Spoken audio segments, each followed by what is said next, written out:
Hello, everyone, and welcome to another beer review. And we've got another donation from Adrian because he's really dictating the beer reviews at the moment, which is good because it gives us something a bit different. So he's been out in the hunt. I did say hunting, yes. And he's come across a Hogs Back, which is the Surrey Farm Brewery. And he's gone for Tongham tea.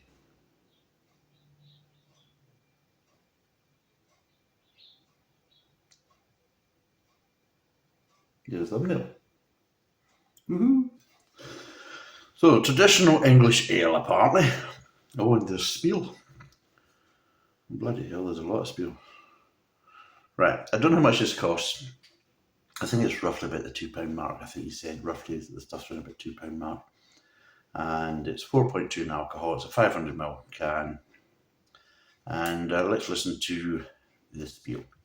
Our story, because everybody wants to hear your story. Because they buy the beer just so they can enjoy your story. Excuse me. Our story. We sit beside the famous ancient chalk ridge of West Surrey, the Hogs Back. The first brew at Manor Farm was tea, traditional English ale, in 1992. Fondly known as Tongham tea, after our village, it was an immediate hit and has won many national awards. Hops. We are a small family-run business, and in 2014 we honoured the old hop growing tradition of the Farnham area by planting our own hops. We now have 6,500 plants in the field by the farm, so we have the very freshest hops, grown, picked, dried and stored just by the brew house. So there you go. So there we go. A good traditional English ale. Tasting notes. Tea is a small batched brew with finest, a small batch brewed with finest English malted barley, Surrey grown classic between hop, fuggles, and water drawn from the chalk aquifers under the Hogs Back Ridge. It is a classic traditional ale, a malt forward taste with the hops providing balance, a lingering malt sweetness leading to long satisfying finish. Best with rich, full flavoured meats and cheese. Oh, here we go again. It's bloody tasty notes. Yeah. Can you not just be satisfied with people buying your beer and just drinking it how the bloody hell they like, rather than you dictating, well, you should really be drinking it with cheese and full flavoured meat. What the hell do they mean by full flavoured meats? Oh, is your meat not full flavoured? Oh well, give us a couple of pounds. That'd be lovely. Jesus, full flavoured meats. I've never had so much bollocks in my life. Anyway, there we go. So it's a Tongham tea. Right, let's crack it open before I start doing a rant. I just hate this tasting notes nonsense. As if you think it's wine. Oh no, oh no! It's pissed everywhere. Well, I know what it tastes of. Anyway, right, let's get the pour in. Bloody shut up like an arse. God. Jesus. Bloody, what's going on? Is there blooming like a cyclone going off in here? These people. Oh, look at it, look at it. It's a bloody flake. 99, it's pissing all over the table. God. Right. Right. I'm getting malt. I'm getting malt. And on top of that, I'm getting malt. Yeah, that's how you're getting this malt. There's nothing really there. You're not getting any kind of frolness. You're not getting anything like that. Yes, Fuggles is a bistring hop, and it doesn't give you huge aromas. So if it's there, it's been overpowered by, you guessed it, the malt. So yeah, let's get wired in and see what it tastes like.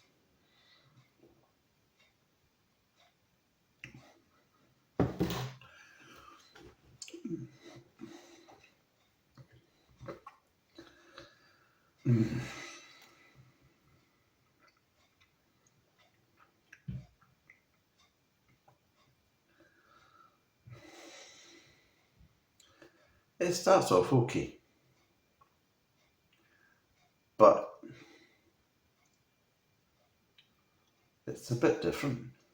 There's a strangeness to it. Can't quite put my fingers on it. What did they say about the finish? They said there was a.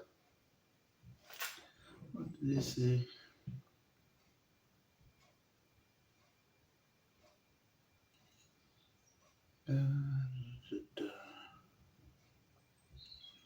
No, it's turned this side and read the wrong bit.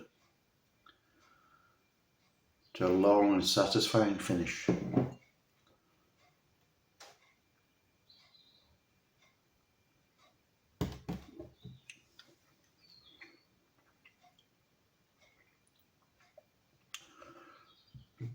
they mean by a long and satisfying finish a bit of a weird aftertaste? Because that's what I'm getting a bit. I'm getting a bit of a weird aftertaste. So,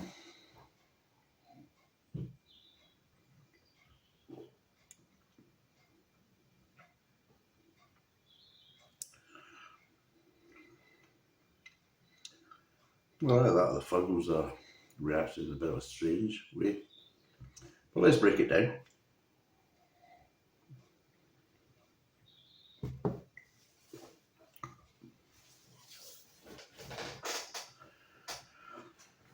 Right, I'm getting light malts to start with at the front of the mouth.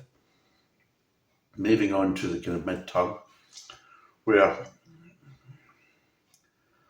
the malts continue. There's a slight sweetness, underlying sweetness with it, but a slight one. You're starting to get a bit of the kind of hops coming through, so some light bitterness tones are coming in the mid-tongue as well. And it moves on to the kind of aftertaste, which the malt kind of drops off and you're left with a kind of strange bitterness. It's not a normal kind of hop bitterness. It is a bitterness and it is coming from the hops, but there's like there's kind of two levels to it. It's like a kind of, you're getting the bitterness and then it's very hard to describe.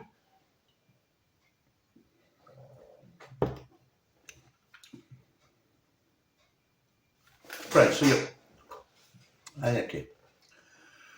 So you're getting the bitterness, the kind of light bitter accents coming through in the aftertaste from the hops. And then you get this kind of strange kind of earthy flavour, which is bitter in its own right. But it's like very kind of earthy, which isn't normal from hops. That you're getting as well, kind of coming over the top of it. So you're getting the bitterness and you get this kind of earthiness coming over the top, and it's like, makes it a bit kind of off in its way. The aftertaste just, see, you expect the aftertaste to kind of entice you to take another drink. That's what I class as important about the aftertaste. The aftertaste should be there and linger to kind of entice you to go back. This doesn't. This is giving you the opposite of thinking. What is that? I mean, you start thinking, date on the bottle. That's what I'm thinking. God, I can't even see that. What's the date now? Let's just give you the normal bloody month year nonsense. Oh, for fuck. On the cap. Because that's why we peg look. To the point is you start thinking, is it out of date? That's the first question you get. You think, oh, that's lovely unusual flavour. You get a little, just a bit off that, does it? Is it out of date? That's what it's like. And, oh God, that's completely useless. But yeah, it just tastes a bit kind of weird, and this earthiness that the aftertaste is just quite off-putting.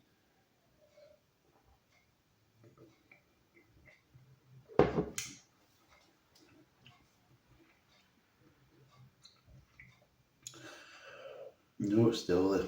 I was going to say, kind of dissipating a wee bit as my mouth getting acclimatised, but no, it's still there. I mean, it's a nicely brewed beer up until then. I mean, basically going from The start of the mouth, mid-tongue, yes, it's quite nice. It's nothing great or wonderful in my point of view. It's just kind of standard run of the mill. And then it kind of just drops off in the aftertaste. I mean, if you didn't have an aftertaste at all, it would improve it. Because the aftertaste is really quite derogatory towards it from that point of view. Right, what would I give this out of 10?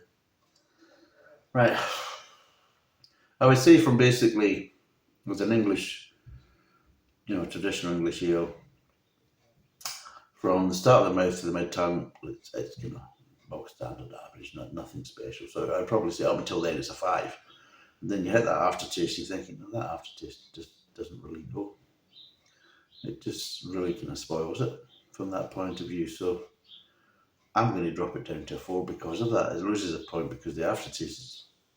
In fact, no, I'm going to give it a 3.5. I'm going to get a point and a half off from that point of view. So yes, it's a 3.5 out of 10. It's not a great English ale by any means. The malt flavours are kind of muted. The kind of hop accents coming in, it's kind of lacking a bit in the mid tongue because you're just getting a kind of, you start off, you get your initial burst of flavour of malts in the start of the mouth, moves on to the kind of mid tongue, and so, well, it's still the malts, but just less intense, and there's just little light accents of bitterness and nothing else, and you're thinking it needs more. It's lacking body and it's lacking character in the mid tongue, and then it goes into the very disappointing aftertaste. So yes, 3.5 out of 10. It's the Hog Back Tongham tea. It's 4.2%. It's 500ml. It's roughly about £2 a bottle, so as Eugene said. So thanks for watching. Cheers and bye for now.